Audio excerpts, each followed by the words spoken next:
as you grow, here's the problem. The last employee that you just hired would not understand what the first employee, which is you, had to go through.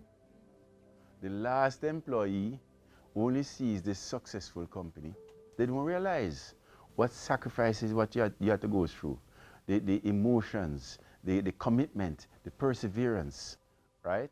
The lack of funding, the Friday afternoon jitters, am I going to meet payroll?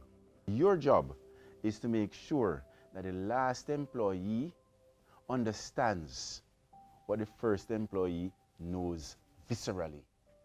That's your job, right? And if you do that, then you get uniformity, then you get alignment. So I suggest to you the following.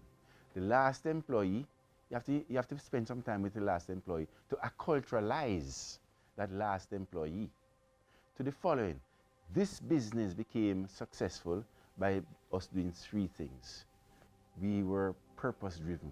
So therefore, you have to be purpose-driven. You have to fall in line, right? We have to be aligned. This business became successful because we were creative. We didn't have any money. We had to substitute deep pockets with creativity. That's how we became successful. So when you turn the light on, if you were here at the beginning of the, I would, as soon as you leave, I'll turn it off. Isn't that what you did, right?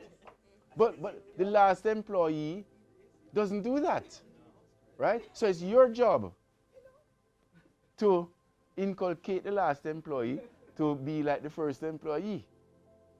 So the first was purpose-driven, creative, and I persevere.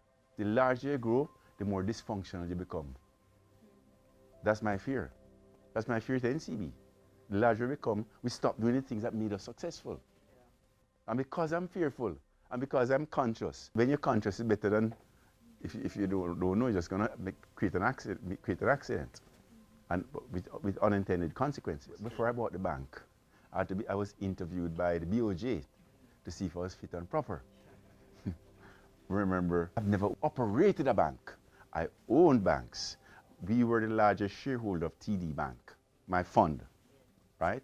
So we understood the investment aspect of banking, but we didn't understand the operations and the business aspect. We understand what are good, the metrics, the investment metrics. When the BOJ interviewed me, they said, so what's your risk framework? What risk framework are you going to bring to NCB? So I'm thinking, oh shoot, I just got stumped. They unmasked me, right? I said, look, I'll do everything. So you know what I'm going to do now? Default back to my framework. I'll do everything to build the highest quality business, not only in Jamaica, not only in the Caribbean, but globally. So whatever that entails, we'll make sure it happens. So we're going to build a high quality business here. We're going to make sure we understand it. So my risk framework is make the business high quality, right? Understand it. I look for businesses that meet certain criteria. Number one, they have reputation. They're differentiated. And number three, they really address their clients' needs. That's the ideal situation. That's at one end of the continuum.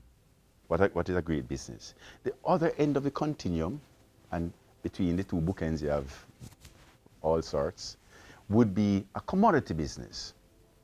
A commodity business is one whereby there's no differentiation. Wheat is wheat, rice is rice. The winner in the commodities business is the lowest cost producer. That's the winner in the commodity. So if you're going into the commodities business, you have to know that you need scale, huge scale, to be the lowest cost producer. So I've just defined it. So you don't want to be at that end of the continuum. You want to be at the other end of the continuum, whereby your business has a big reputation. Because it's in your reputation, you can increase your margins.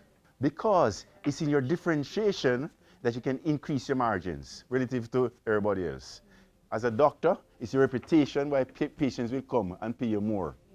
It's because you're different, you're not just the same old. That will allow you to charge more.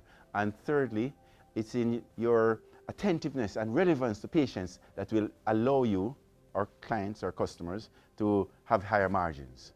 So that's where you want to be, right? You don't want to be over here. When things are effervescent, even if you have the best framework, you can get caught up. So my worst investment was to have gotten into oil companies, and worse yet, leverage into oil companies, right? So it was double bad, because when they're going down and you have leverage, it's disastrous. So I violated my framework. So even when you are absolute, you're really not absolute, because your emotions can zap you.